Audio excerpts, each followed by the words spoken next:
ahead. Okay, hi, my name is Ben Gertner. I'm a principal here at Roosevelt High School with the School of Communications, New Media, and Technology. And today we had our first meeting of the school-wide positive behavior support team. And the whole purpose of this is that we are trying to be really proactive about how we work with our students and not just always kind of reacting when we have behavior problems. I think at Roosevelt, we have really great students and we don't have huge behavior problems, but there always are issues, and I know that our students have a lot of other kind of personal issues that aren't really being addressed.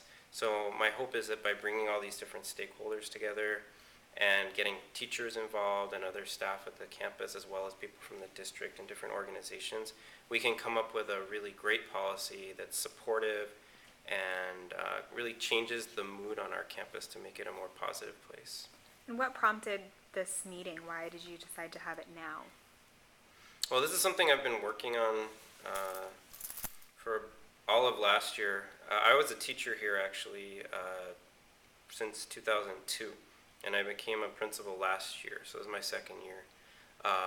And it's kind of something that I've always seen a need for, that we're not coordinated, we're not, there isn't really very clear behavioral expectations at Roosevelt. We're fortunate because we do tend to have students who are really respectful and we don't have a lot of problems, but we do have a lot of inconsistency. Some teachers have very different expectations, some out of classroom people do, and it leads to problems. I think the truancy ticketing is a perfect example of that, because it was a situation where on the one hand we had teachers who felt that we shouldn't have like a tardy room, which is something we had before that, where students had to go to a room when they were late and they had to miss all of first period just as a kind of a punishment, but then they were missing class.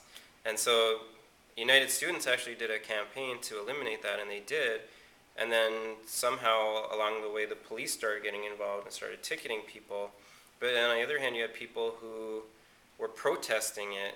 So there's very mixed messages that the students are getting about what is their expectation. Yeah, it's clear they're supposed to be in class on time, but the consequence for when they're not wasn't very consistent.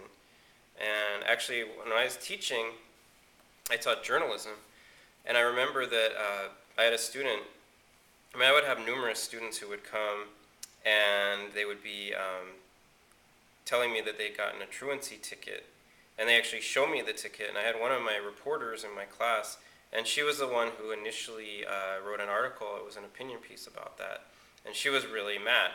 And I remember, because I had a friend teaching at Cleveland High School where the community rights campaign was involved, and so I put them in touch, I put her in touch with them, and that kind of got the whole ball rolling. So she actually deserves a lot of the credit, because that article kind of got a lot of attention and it got put on their website, and that brought that organization to Roosevelt, and that's really where the campaign got going to eliminate the truancy tickets.